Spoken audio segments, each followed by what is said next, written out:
everybody. My name is Cheryl McLaughlin. Hey, we're going to run through this little kayak thing. I'm going to share my screen really fast. This is just a quick little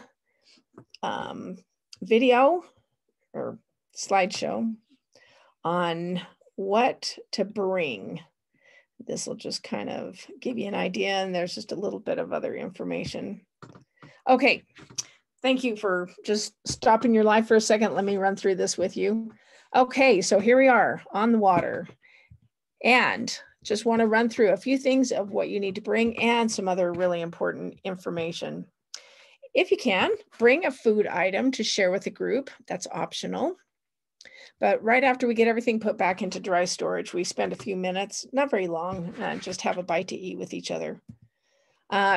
Also, along with that, bring a mess kit, a little even plastic plate, cup, fork, spoon, knife, bowl, and some paper towels.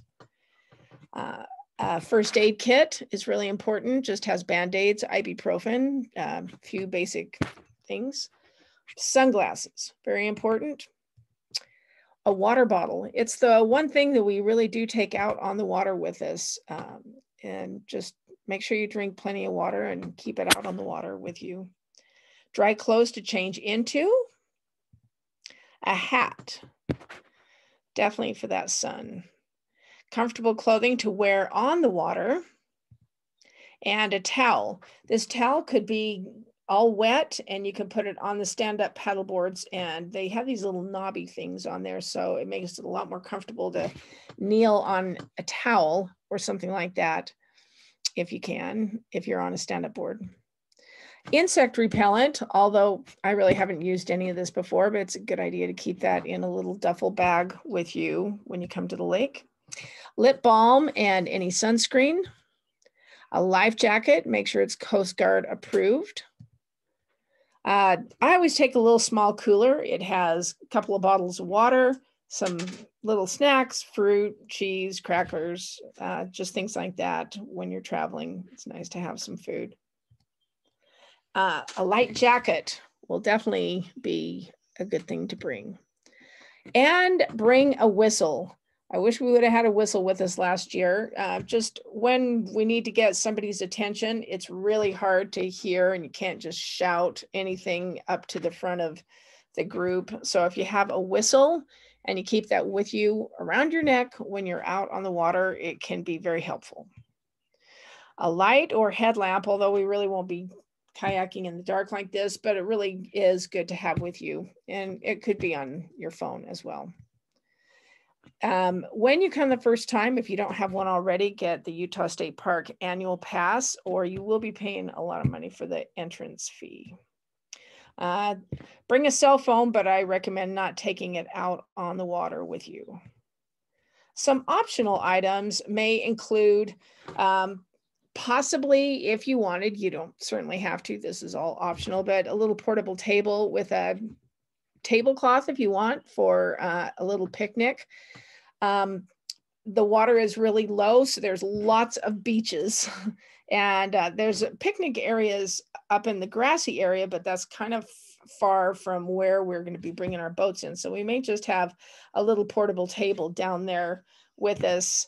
And if you're sitting on the beach and not wanting to be out on the water a lot, we can have that set up down there. Also a camp chair for that same reason, a place to sit, or if you prefer, just bring a small picnic blanket to sit on, or a yoga mat to sit on.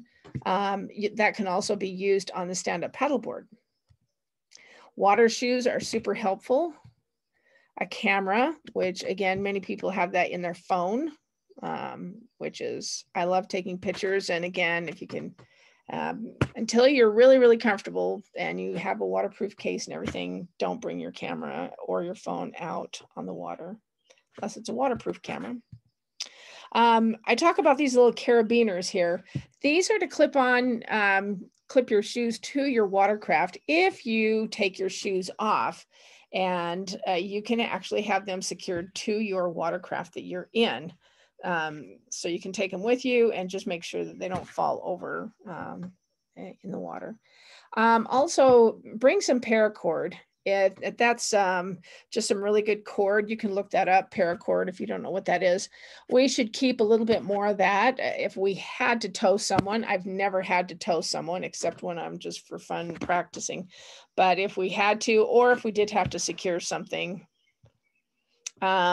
sports umbrella for shade, that's a possibility. These again are all just optional. These are things that just kind of helped us out last year. And then just a few other last minute things that I won't have to talk to you about if you look at this now.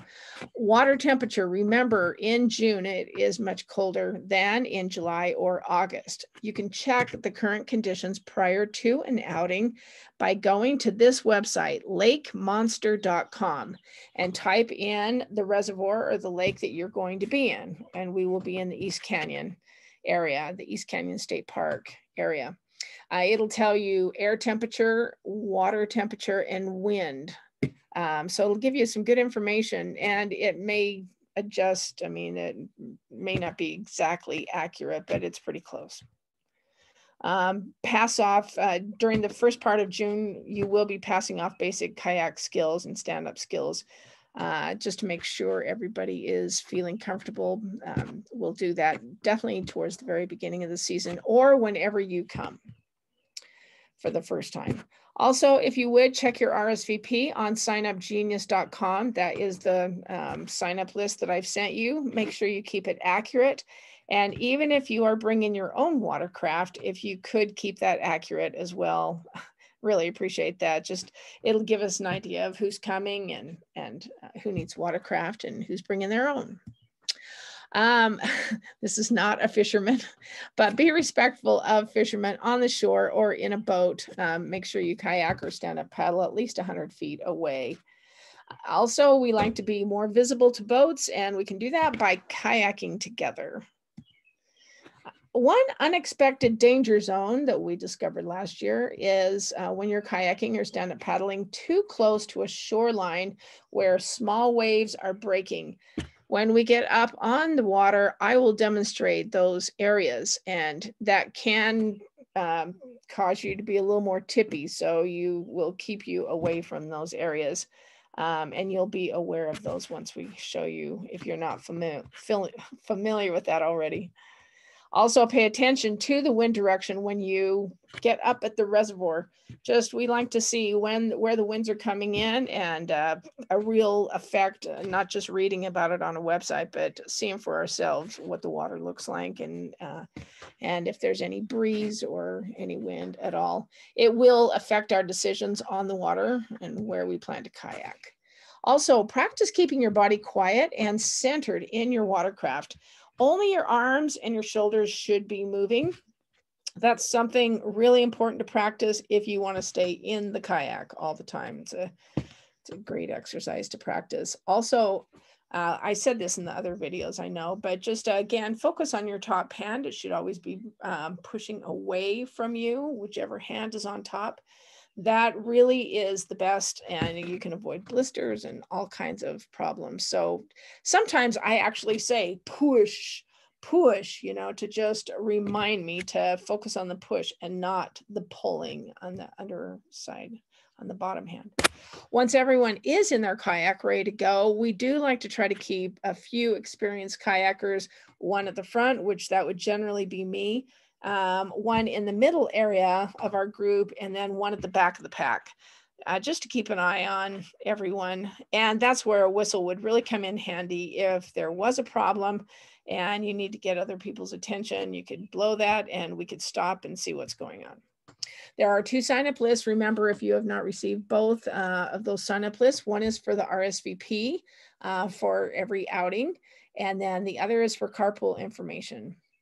And again, thank you guys so much for coming and helping everyone to have a really safe season. We had such a great time last year, and we really hope everybody will just come back and help us keep this together and help everyone be safe. As I always say, Don't just survive, live and thrive. Here's my contact information. You can text me at that phone number. Anyway, and email me if you need to. Thank you so much for coming. I really appreciate it. And I will close this down if I can stop sharing.